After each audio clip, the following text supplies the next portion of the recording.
Hi, I'm DuEwa Frazier, and you're listening to episode 33 of Nerdacity podcast. Today, my guest is author Leslie C. Youngblood. Leslie received her MFA degree from the University of North Carolina at Greensboro. She is a former assistant professor of creative writing at Lincoln University in Jefferson City. She has lectured at Mississippi State University, UNC-Greensboro, and the University of Ghana at Legon. She began her undergraduate degree at Morris Brown College and completed her bachelor's at Georgia State University.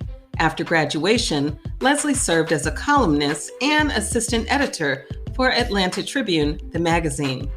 Leslie has been awarded a host of writing honors, including the 2014 Yaddo's Elizabeth Ames Residency, the Lorian Hemingway Short Story Prize, a Hurston Wright Fellowship, and the Room of Her Own Foundation's 2009 Orlando Short Story Prize. Leslie received funding to attend the Norman Mailer Writers' Colony in 2011. Her short story, Poor Girl's Palace, was published in the winter 2009 edition of the Indiana Review, as well as Kwelijournal in 2014. Leslie won the Go On Girl Book Club Aspiring Writer Award in 2010. In 2016, she landed a 2-book publishing deal with Disney Hyperion for her middle grade novel, Love Like Sky. Leslie works as a writing consultant for various businesses, seeking assistance and individuals looking to hone their skills.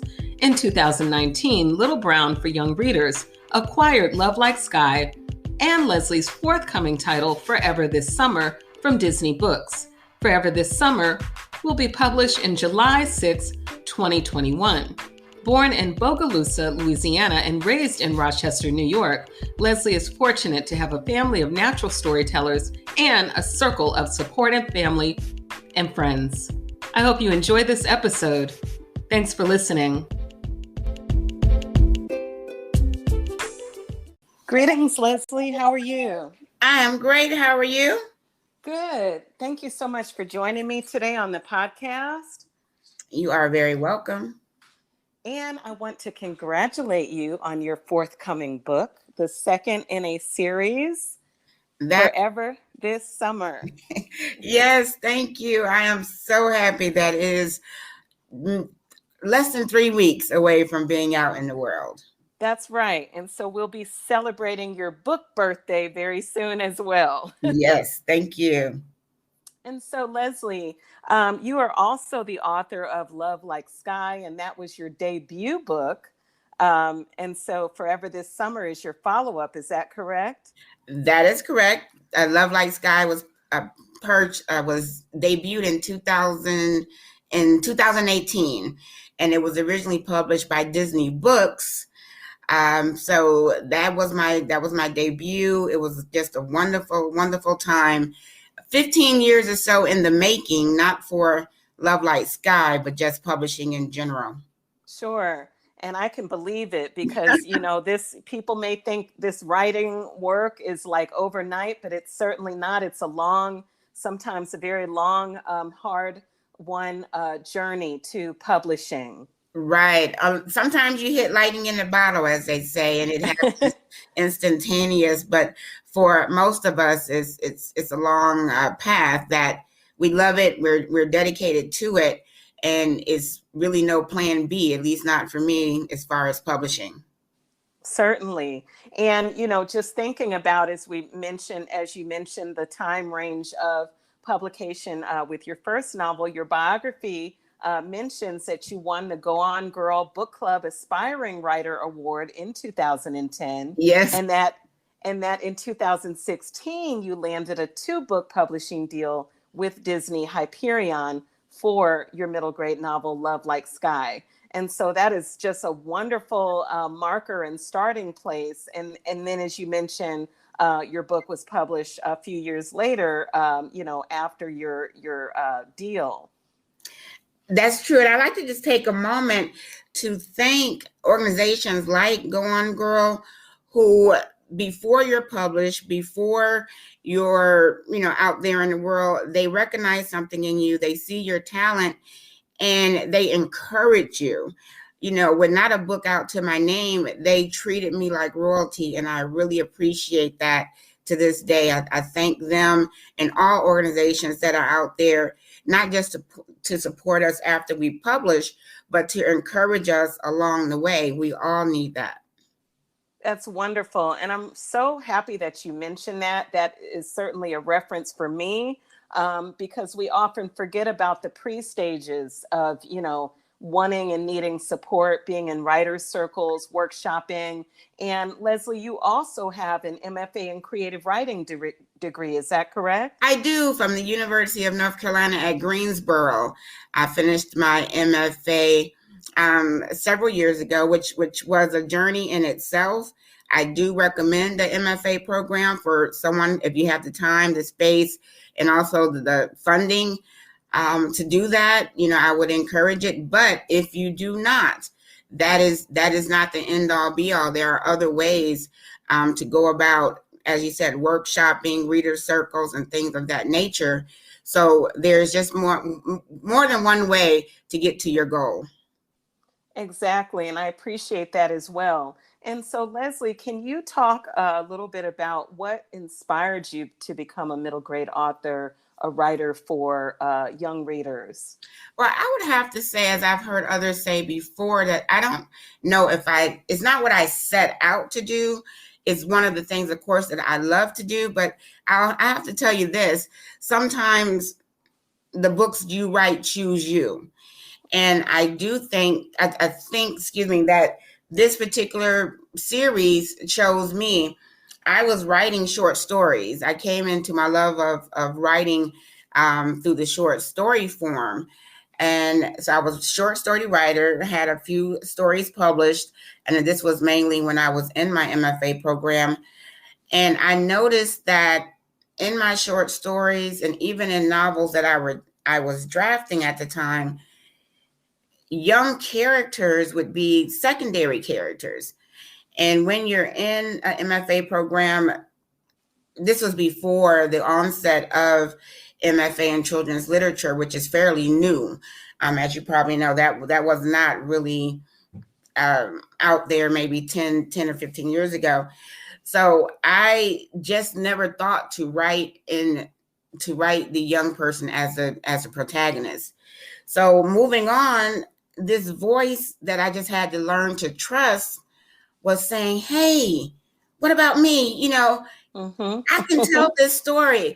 I mean, trust me, Georgie, G Baby, in different incarnations, she was in stories that I've published years ago, but just as a secondary character.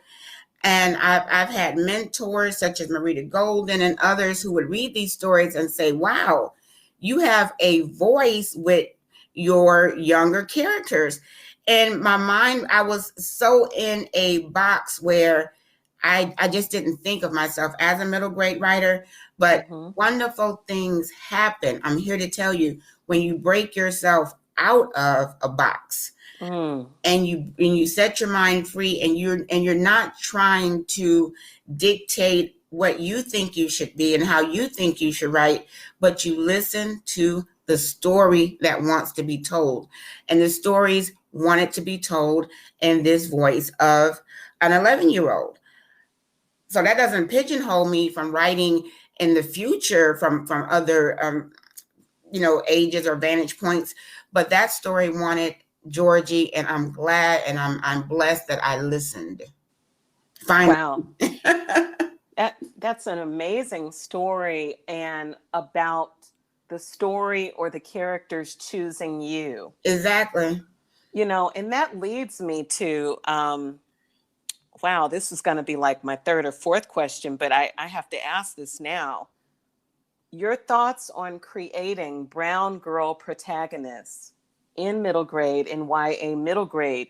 You have written beautiful characters who have attitude, personality. The dialogue is lively and realistic amongst the family. G Baby and her interactions with her siblings and her parents and her grands, and just the whole embodiment of not only the personality but the soul. For lack of a better word, the soul inflection of the attitude that is carried through a brown girl as a adolescent. And so what are your thoughts about that, creating protagonists, Black girls, brown girls, and that, and moving that forward with, more middle grade YA writers focusing on that? Oh, that is a great question. It goes back to what I was saying earlier, and you're right to connect that. It's because I listened to an authentic voice that was speaking to me. Often, I think we try to dictate too much of what we want to write, and how we want to present ourselves, and we don't listen to the story or listen to that voice. And it becomes a matter of trust. I had to just trust the voice and just let that voice go. I mean, when I tell you that I literally heard this voice, like just ringing, Leslie, it was like, I can do it. I can do it. And when I listened, it almost really just wrote itself. I was in that place. And that's another thing you have to trust. What space are you in? Are you in a space that you can let these characters take over? That is not so much about what you want to say, but listening to the characters. And I was at a space, and I'll be honest, I had gone through a family tragedy of losing a sibling. So I knew that this voice was connected to a sibling. I lost a brother, but this voice was coming to me where she needed a connection with her sister. So sometimes we have to use what's already inside of us to just make these voices authentic. Initially I was steering away from writing anything about siblings because it hurt too much. But when I decided to trust this voice and to put, it's not putting it behind you. It's almost putting these feelings up front and just writing through them is really the best way I can explain of how to just tap in to those authentic voices. And I'm telling you, with my family, my sisters, my brothers, I wouldn't have that. The writing an attitude is the only way that I know to write. I mean, I don't know. If I'm authentic, I mean, I have nieces. I just came from Atlanta. I mean, I think sometimes these girls are just born with a knack to express themselves, and it's a beauty when we let them do that. Yes. And my characters do it, and I allow them to do it, and it's joy, and I love it. That's the main thing. I love presenting these to the world and understanding that these are just a representation of myself when I was that age, of my sisters, my mom even, and I get to present that to the world, and it's beautiful. And you make me think of a quote, or rather, it was G Baby narrating in this forthcoming work you have, Forever This Summer, and she's talking about Marky in the diner, and she's describing her as, I may not have the exact words, but it's something like Afro puffs and freedom. And I'm like, yes, girl. That is so funny. Yeah, I remember that. It was like, she said something I remember. When you're writing, you're so just transfixed. And because the book is so new, I haven't read it over and over. Okay, right. But it never fails. I always know. I always think someone's going to stump me, but I always know it's boom, that moment. Yes. Because Georgie, her mom is not at the point of letting her wear her hair any way that she wants to at this stage. And so we have to understand there's those moms that, hey, you're going to wear your hair this way. And there's those moms that let you be more expressive. And then there's, kids like Marky who just do what they please. What they want to do. Right. So, yeah, it's a little bit of that. But Georgie thinks of that as Afro puffs and freedom. She can't wait.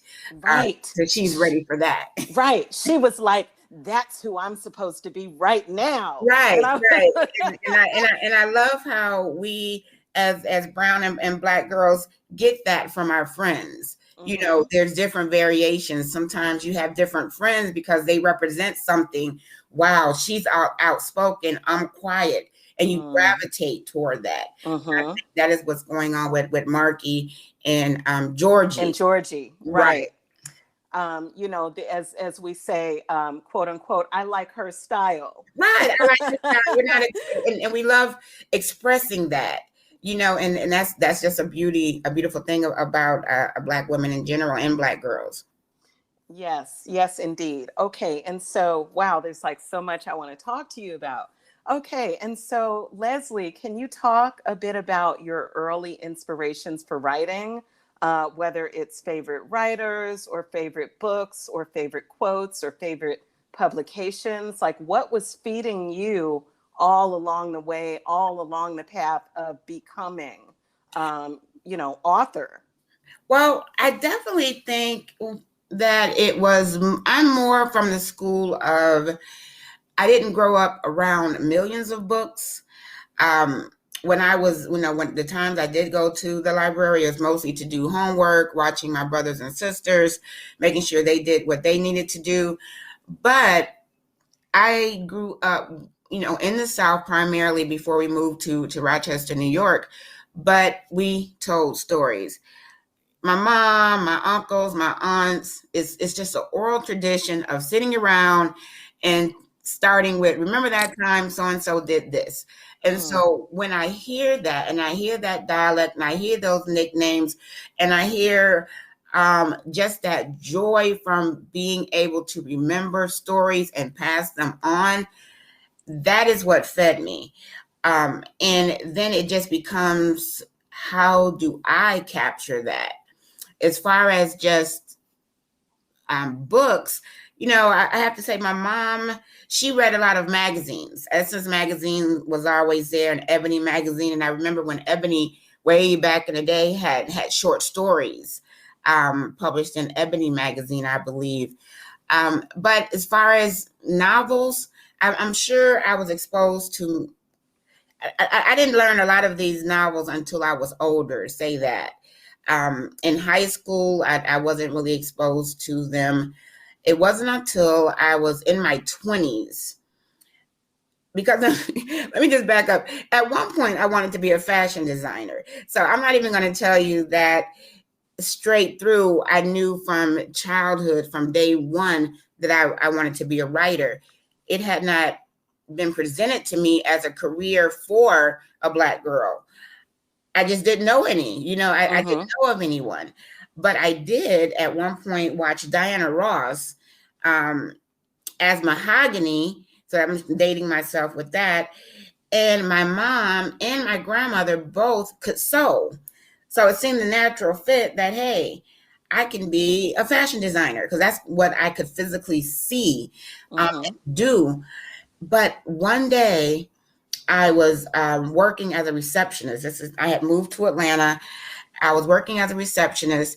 Someone gave me James Baldwin's Go Tell It on the Mountain as something to read while I was, you know, just at my desk doing homework.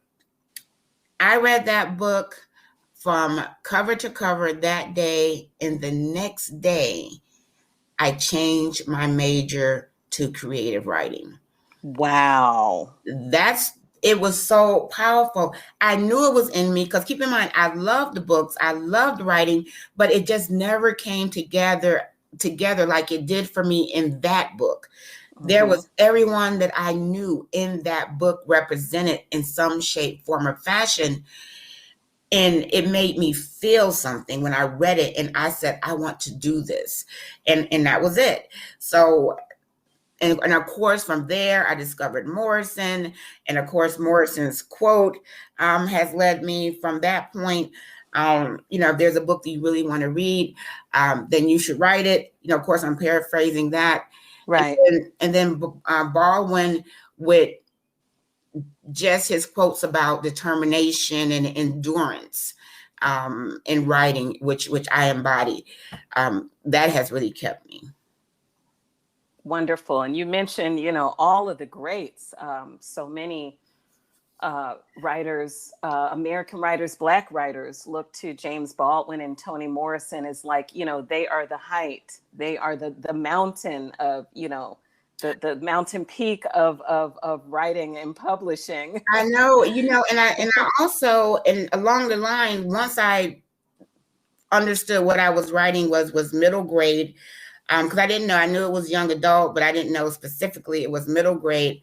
I started finding all the wonderful middle grade writers out there. We have Virginia Hamilton, Oh, yes. Taylor, of course, and even then, when I think I watched A Roll of Thunder, Hear My Cry, but I don't think I knew it was a book at that time. Mm-hmm. So there's a lot that you learn, and you have to just be, unashamed of saying what you didn't know back then, and you had to learn. It's not that those books were not out there. It's just that I was not exposed to them. Sure. And you have to make that up. I've read them all, or a good chunk of them at this point. Thank goodness. Mm-hmm. Wonderful. And now you're in the tradition, you're in that circle, and your name is and shall be printed with theirs, moving forward. When people say that to me, it's just like gives me a moment where I'm like, wow, it's really happening. And it's just something that I'm thankful for. And I'm thankful that those books have informed me. That's exactly what I started to do when I started understanding the genre that I was writing. And there's a lot of other contemporary writers too. Nikki Grimes, that I was really interested in reading a lot of her work. So there's a lot of contemporary people, of course, Jacqueline Woodson. They all inform, and you just move on and add to what they've already done. That's right. And more great writers who you mentioned, who I admire as well. Mm-hmm. And by the way, you mentioned my favorite children's and middle grade author, who is Virginia Hamilton. Yes. I revere her so much in this, genre. Mm-hmm. So that excites me that you mentioned her name. Because she had many works, as you mentioned, at a time when, there weren't many Black writers, Right. And what I found too is that she was out there, but you had to be among the people or in a family who was tuned into that. Right. My mom was a single mom working 2 jobs at some point, that she was not, she was finished her associates at night, but wasn't in that world where literature was at the top of her priority list. It was probably keeping the lights on for us. But there were other people whose parents were tuned into that. So sometimes, even now, we have to be mindful of that, where a child may be someone who's destined to become an avid reader, like I have become. But for whatever reason, even though they come from a good family, that family is not in tuned to literature or reading as much.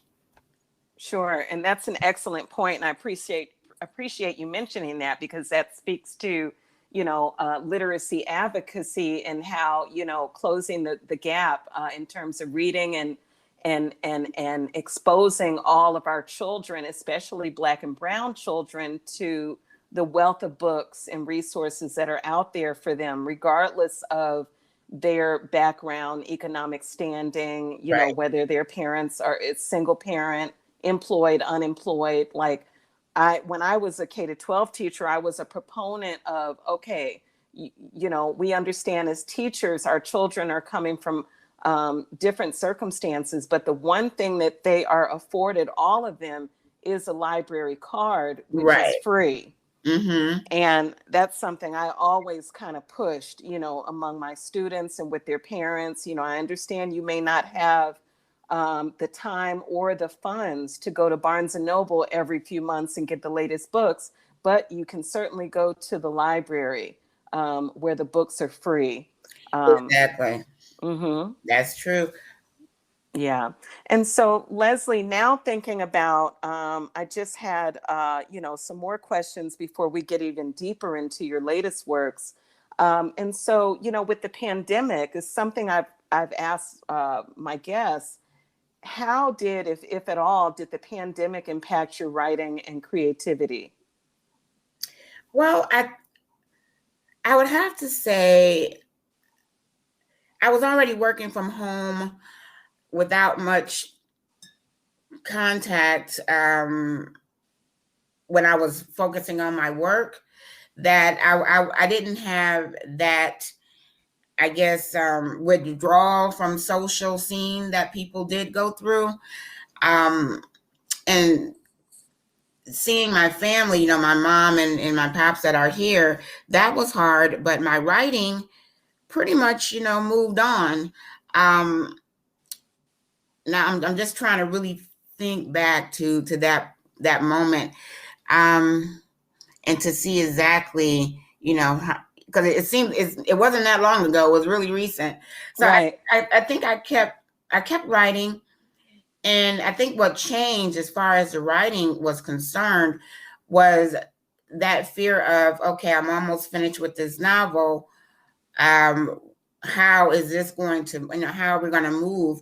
Well, I didn't want to visit Louisiana once before everything was finalized. I was in final drafts, but of course I couldn't, so there are some things that I would have liked to had one more visit to Bogalusa before I wrapped up. But, so that was a hindrance. But I really think it just made me more focused on the writing. It also, and here's the point that I'm getting at. Now that I've thought about this before, but my novel is so full of family and food, and touchy-feely, and, extended family. I think that even though my first one was too, it's something about this one that you can tell my desire to just be around groups of people. And I miss my family, those gatherings and things. It's in my book. I mean, it's in there, that food, that love. So I think I brought it more to my work. Wow. That's an excellent point about, that desire, that inner desire to be around that love and that kinship and gathering that fellowship. And I'm telling you, as I was reading your work, I'm like, I'm getting hungry. You were talking about gumbo, all these different dishes. You were talking about the famed restaurant Dookie Chase. I'm like, and this is before I knew. I had to go back to your bio, and I'm like, wait a minute, is she from there? What is her connection? Because I'm like, you were so detailed in the descriptions. It was as if you were there. And of course, I, as a reader, I'm there. I'm at the table. And that is always the goal, and definitely during the pandemic, we really couldn't be at the table. So I think my senses were heightened to make sure that we felt in reading this work that we were at the table. And, what I say as far as my audience, my target audience, especially when they read my work, I want them to feel at home, to feel, this is where they belong. They're centered there. They're not a secondary character there. Their worlds are not revolving around someone who doesn't look like them.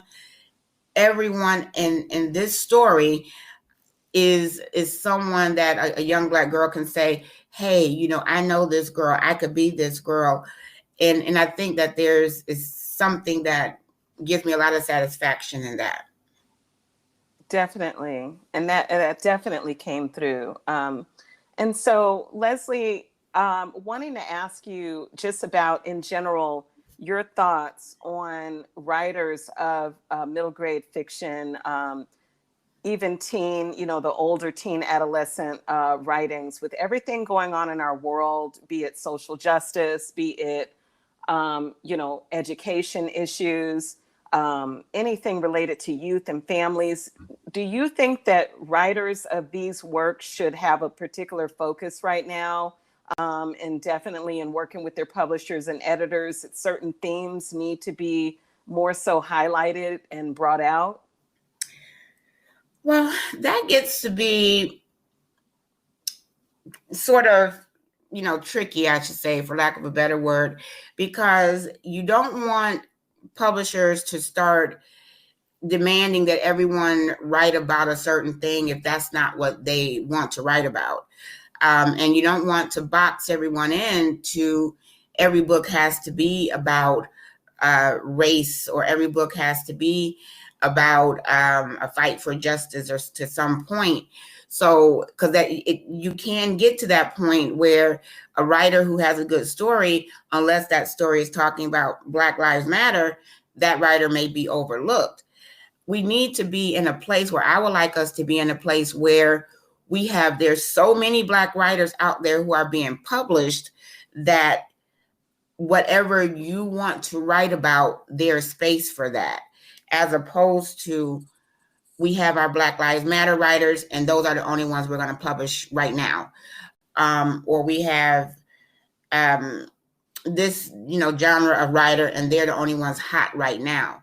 Right. And I want it to be where it's not like that for Black writers, because often it can be, unless you're writing about a certain thing. When you're a writer of color, then it's not your time anymore. Can we write about joy? Can we write about just family? And not everyone is meant to write about an issue of race. Sure. Now, for those of us who do it, that is wonderful. But if there is a Black writer who wants to have 2 or 3 or 4, non-Black characters in their story, there's a place for that too. So, or it should be in publishing. So I guess the question is, in my work, which is what I can speak to, in my work, I like to talk or I somehow bring in current events and bring in history, because I feel like, wow, I have this shot and I want to tell this story and I want to mention these names and I want this to be a takeaway. But sometimes that can be a lot of pressure. There are some women, women writers especially, who just want to write a story that doesn't deal with any of that. And I can't say that they're wrong for wanting that. True indeed. I appreciate your thoughts on that. And, speaking of, as you mentioned, things that you write about, and you said, okay, this is my shot. And also in that vein, I know that, in Love Like Sky, your debut novel, we're being introduced to G-Baby and Peaches, and this is a blended family, and her stepsister Tangi. And so we're knowing that these characters have experienced divorce and what it means to have a step parent and a stepsister. And how was it for you kind of crafting that in a sense of, you're showing the reader and you're showing this world, the middle grade world, that, hey, their family comes in many different forms, and blended family is certainly one of them. And blended Black family is one of them, and single parenthood is one of them as well. And so what were your thoughts on creating that and reader responses to those aspects of your work? Wow. Okay. Well, let me just back up really quickly and say, sometimes feeling that this is my shot, it may be my last chance, that's pressure. And I want there to come a time in publishing where we don't have that type of weight. We know that if our books are selling, then we will have more time and more space to create. But often we don't know when we'll get this chance again. So we want to tackle every subject, and sometimes that's just not possible. But as more of us are given opportunities and we continue with these opportunities, then I think we can have less of that pressure on us as we're working on stories. But in Love Like Sky, I'll tell you, I'm a product of a blended family. My mom and stepdad have been married now more than 30 years, but I just wanted kids who were in a situation similar, or kids who had never been in a blended family, or kids who, even kids in foster care, whatever family you're in, I wanted to give them a glimpse into this particular makeup of blended families. And I also purposely really wanted to show, it was important for me to show two families coming together, and not with the hostility that we see often portrayed on TV, where they're using kids as bargaining tools and things of that nature. We know that that happens, unfortunately, but I really wanted to show a family where they're making this work. It's not perfect, of course, but they're making the effort, because so many Black families do, and other families as well. So many of them do make an effort. It's not all strife and bad energy. Is a lot of goodness in these blended families, and I wanted to really show that. And also, there's not always the parents, of course. There's the step siblings that you have to try to connect to, and Georgie really wants a big sister. So she's used to being the big sister.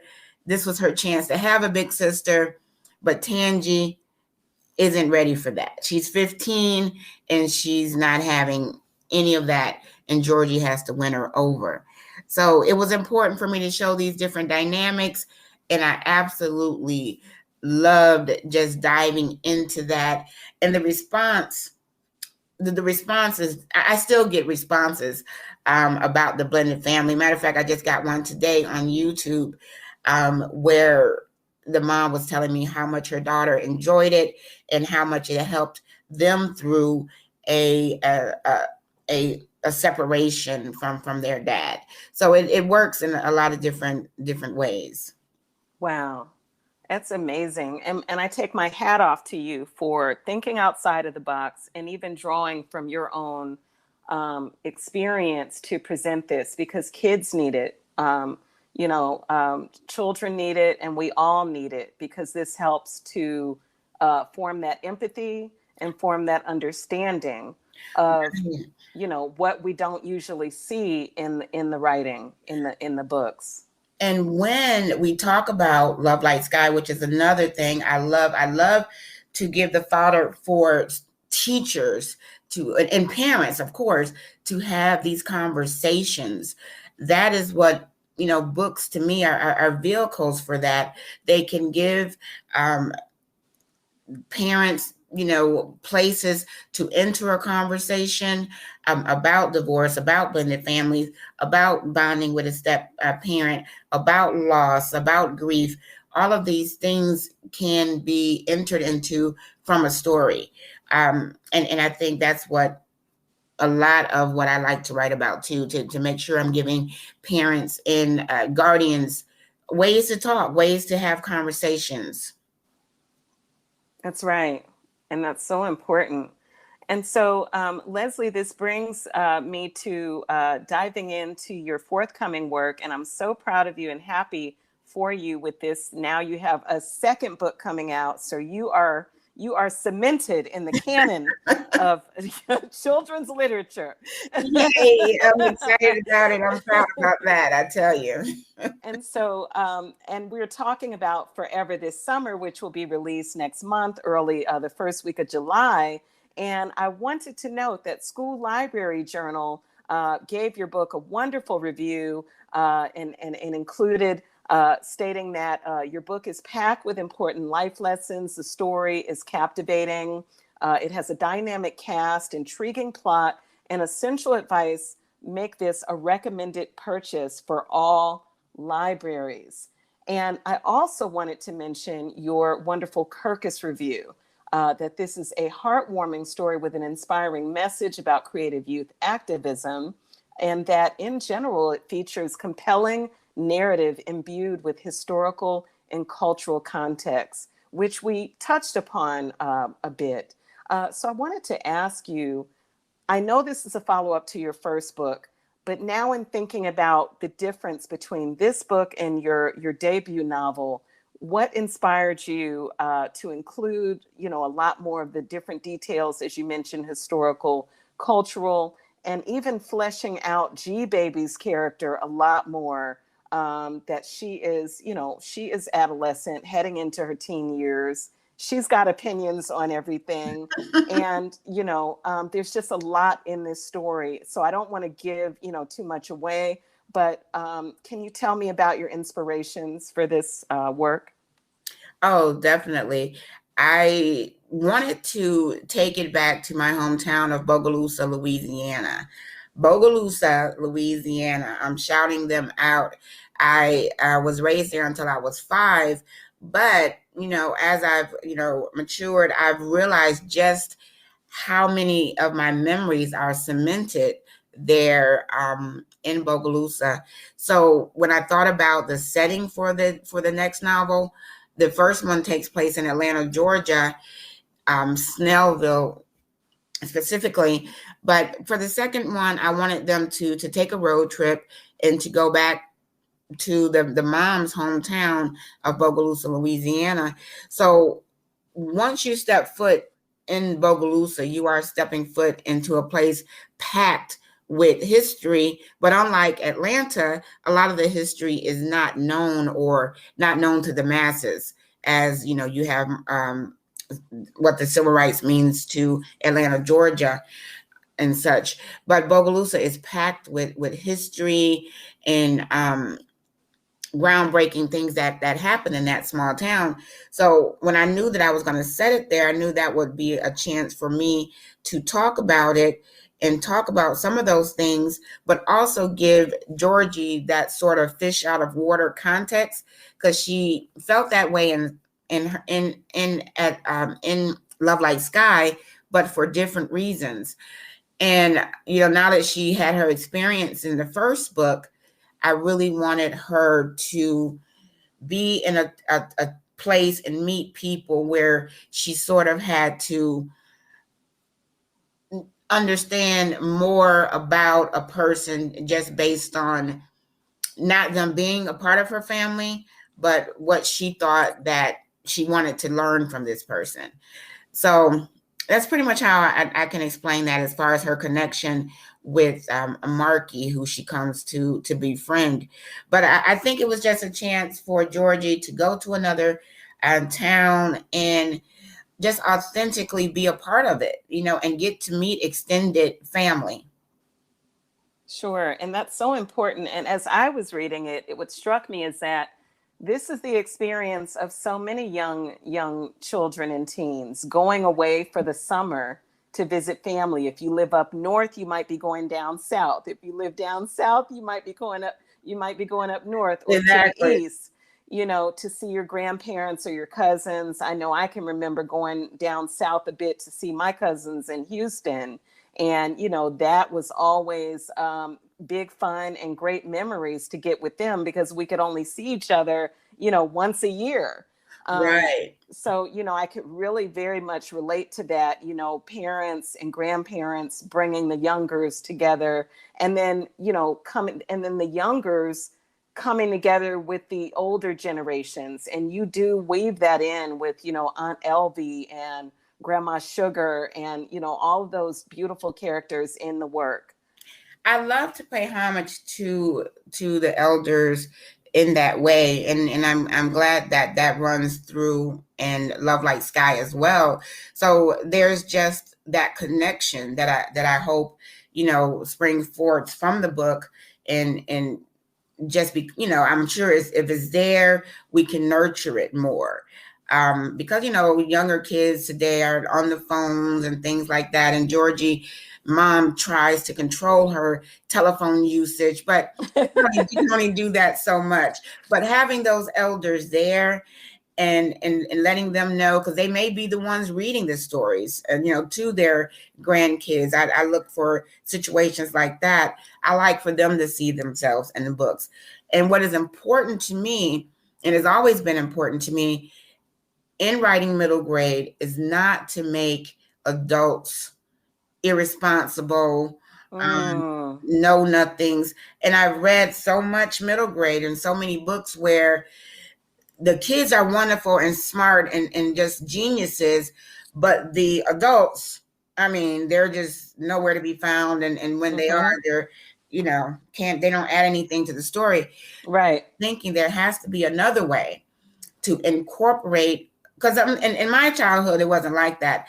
Of course, every adult is not responsible, but I don't know what that is to not have them there in some shape, form, or fashion. So I had to write middle grade where they're incorporated. And I, of course they have, the young kids have to do on their own, but when adults are around, I try to make them accountable in some sense. I love that. And I see, as you're saying that, it's the word, it's active. Right. Active in interaction. And I'm going, wow, these people, these elders are actually talking with the children. They are talking with them. They are eating with them. They are giving them history. And I'm like, this is what we're missing today, Leslie.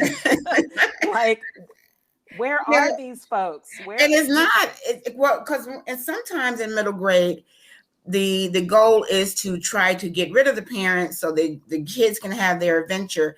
In my particular form of middle grade, the adventure can incorporate adults in some fashion. That is what the middle grade that I gravitate toward is usually more of a family event. And the middle graders are going to do what middle graders do, but adults somehow will be in that mix and when I write stories. Sure. And I would say, for me, that makes it more realistic, and there's the heartwarming aspect where you can, as a reader, I may be an adult reading it, but I can see myself in the story. I think all ages will be able to see themselves in this work. That's the goal. That is the goal. All ages should read middle grade. I find myself, reading it not just to learn but just because, hey, this is a good story. And that's always my main goal. Of course, I'm catering and my target audience would be my age range, but if it appeals to older kids and adults, love it. Yes, truly, truly. And so, Leslie, I wanted to ask you, before we even get into an excerpt, which I'm very excited about, I would like to know, and I'm wondering if anyone's ever asked you this, is there a character who is most like you in Forever This Summer? And if so, who would that be and why? No one has never asked that. Or even Love Like Sky, if you want to, since they're, related. Yeah, I mean, I okay, let me consider both. I'm gonna tell you this, and this is the honest answer. Sometimes it changes for me. Sometimes I think, of course, it's the protagonist, Georgie, but I think of it this way. I think that bits and pieces of my personality and also my sister's personality, even though she says she was never sweet as peaches. But I don't think there's one. I think that there's a little bit of me in each of the characters. I don't know if that's if people write that way, but some traits would be Nikki. I have a Nikki side, Georgie's best friend. And then there's the overthinker that I think Georgie is, tries to be. And then there's, the peaches, side that really asks a lot of questions. So I would just think little tiny bits of me are in different characters. But if I had to pick one, I'm thinking I would have to be honest and say Georgie. Wow, that's wonderful. and as you're saying Georgie, we know that that's the main protagonist. Yes, it is the main protagonist, but then I don't want people to start saying, "Oh, it's still fiction." It's still fiction. And if sometimes, and let me tell you this, and this is what fascinates me about fiction, when people read the book and I share that perhaps if I relate closer to one character than the other, it probably is Georgie. But in my growing up, in my adolescence, I did not have the childhood that Georgie has. So I think the beauty of fiction, sometimes we're able to not only write what we know, but we write what we do not know, and that we wonder and we wish that maybe we did know. So, for instance, I didn't have a relationship with my biological father. So in this story, I get to give Georgie two fathers. And that's amazing to me to do that, to be able to write. But when people read it, they swear that that's my experience up and down. But that biological father-daughter connection, I don't know that. Right. I had to just imagine that. And I think so that's where I have to make sure that I'm disconnected enough from Georgie where I can let that be authentic, her experience, and not mine, or not, what I wished that it would be, but to really find what's authentic for my character. Wow. That makes a lot of sense. Thank you for explaining that. And so, Leslie, I would like to ask you if you have a short excerpt that you're open to share with us from Forever This Summer. Okay, I'm thinking about it. Let me see. I'm going to read this part in honor of, this is how I have two quick sections, so we have time. Maybe I'll do both, but let me start with the first one. And this is because June is Brain and Alzheimer's Awareness Month. Yes. I think, and that does play a part in my story. I think I'll read this part. And this is Georgie just talking about her summer. My summer had come to this: daily vacuuming instead of creating dance routines with my best friend Nikki, but with no homework to worry about. Freedom. Mama was upstairs taking salmon croquettes to my great aunt Elvie, who taught Mama how to make them while other kids were still making mud pies, Mama told me. Aunt Elvie was 76, and the main reason I didn't pack a bag and start walking all 434 miles back to Atlanta. She founded our family diner, Sweetings, and ran it for nearly 50 years. I even heard that she knew every customer by name. But now, great Aunt Elvie, she doesn't remember her sister's name, Mama's, or even me. Mama says it's not her fault. It's because of the Alzheimer's, which is like a big bully that takes things that doesn't belong to it and doesn't give them back. Oh. Wow. Thank you for that. Now this, if we have one quick second, that's just a little introduction to Aunt Elvie.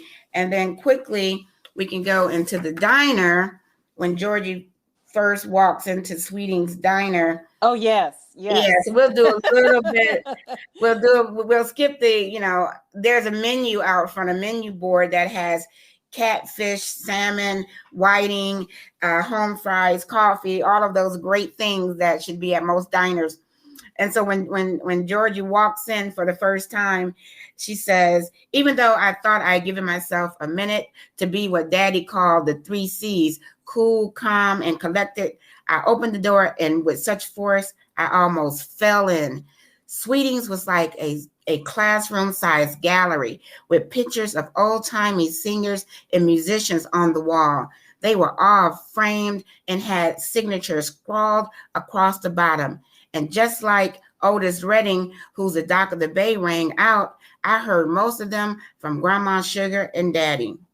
This here is bluesman food, B.B. King wrote on his picture. He had his eyes closed, clutching his guitar Lucille, with sweat rolling down his face. So that's just a little insight into Sweeting's Diner in honor of Black Music Month. I love that. And that was one of the sections that I saved as favorite quotes from the book, because I was like, wow, she's adding all those cultural references. And I also wanted to cite, you did mention earlier, Leslie, about Black Lives Matter. I asked you about, should writers be focusing more on social justice issues or education or issues with youth in general? And, you did mention some of those references. You know, you mentioned Emmett Till and Sandra Bland and Trayvon Martin, and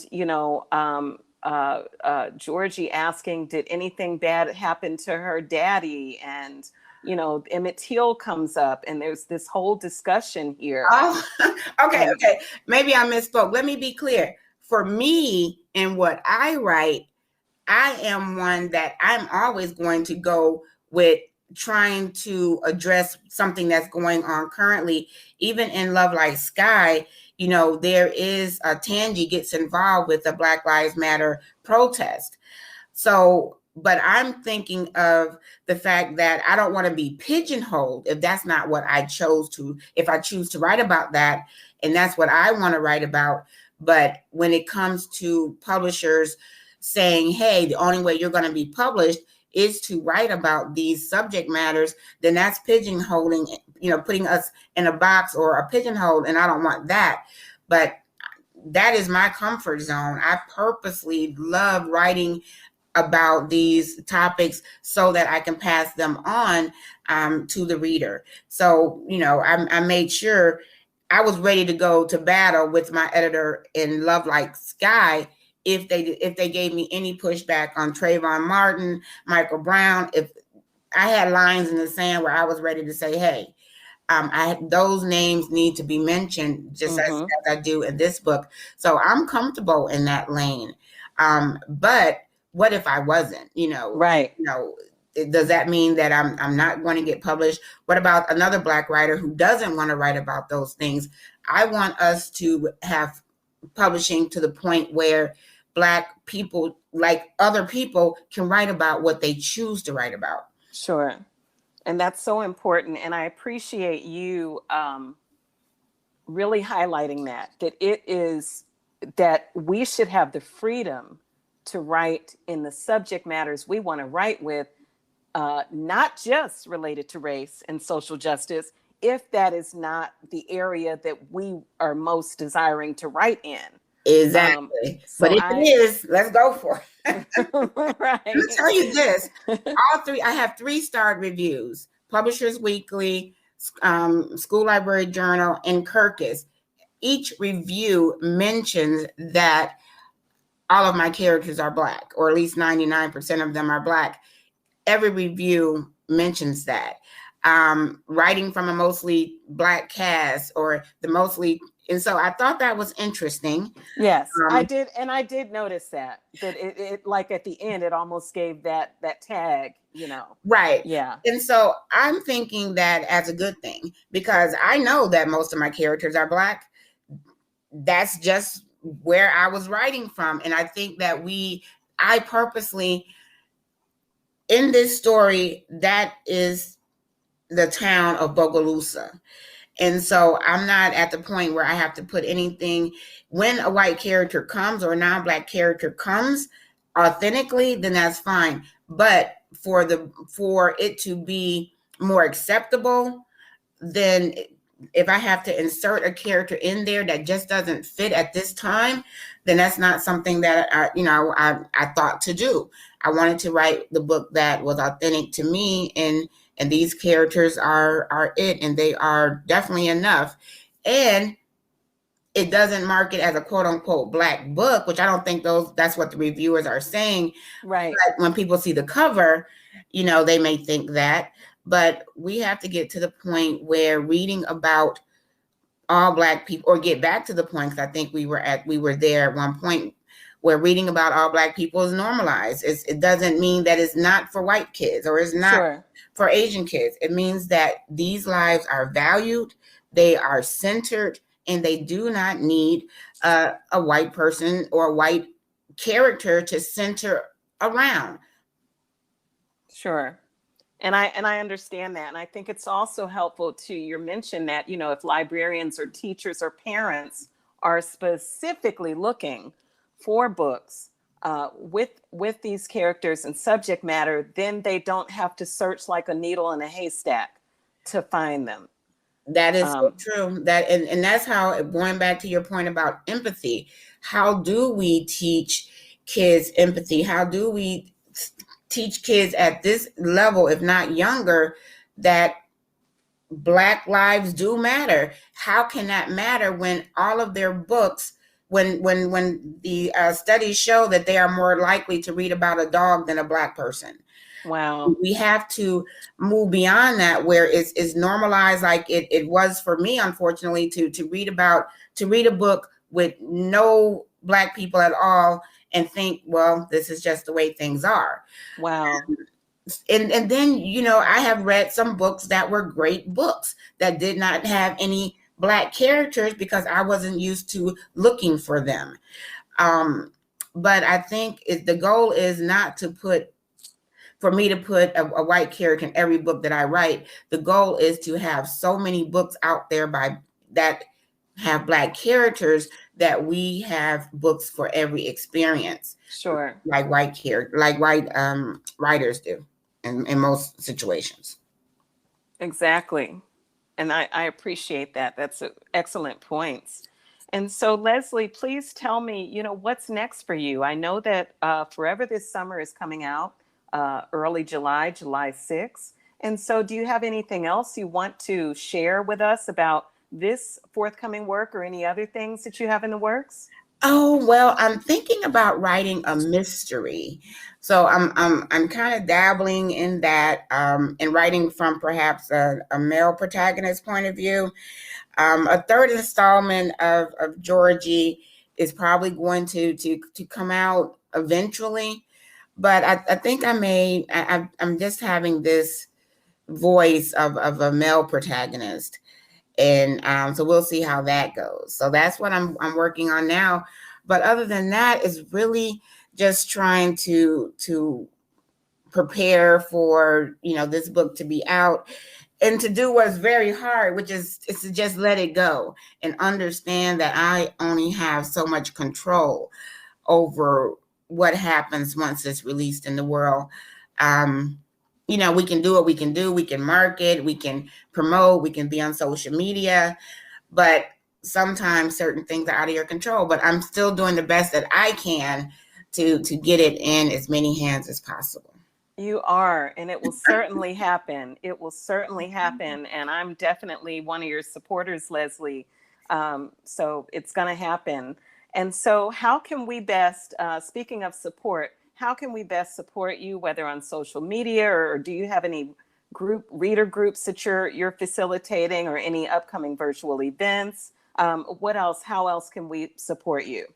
Oh, my launch will be on the 6th, and I have the pleasure of being in conversation with the amazing Dr. Jewel Parker Rhodes. We're going to be in conversation at Politics and Prose on the 6th of July. So there would definitely be information on my website about that. I would love for everyone to attend that. The most important thing right now, if possible, is to pre-order Forever This Summer. Pre-orders really do make a difference and really alert bookstores that, hey, there's a demand for this book. And it really gives us a springboard once the book is published. Those pre-orders really do come into play. And when you say pre-order, is that specifically on Amazon publisher's website? How can we best do that? Well, it will be on, whoever has it available for a pre-order. A lot of indies have it, so I never want to leave the indie bookstores out. Several of them do have it. I think on at indie.org. So if you go on either my site, LeslieCYoungblood.com, or Little Brown for Young Readers site, they all have the various links to who has books for pre-order. That's wonderful, Leslie. Well, I'm so excited for you. And again, congratulations on your second middle grade novel, Forever This Summer. I'll definitely continue to follow you and be supporting you and looking for what you have coming up, especially with Dr. Jewel Parker Rhodes. And I just want to thank you for joining me on Nerdacity podcast today. I sincerely appreciate it. And I just invite everyone to follow me on social media, Twitter, Facebook, Instagram. I'm and on pretty much all the social media outlets. Thank you, and I appreciate sincerely your support. Thank you so much, Leslie, and we'll be talking soon. Okay, thank you. Okay. Have a good evening. Bye-bye. Take care.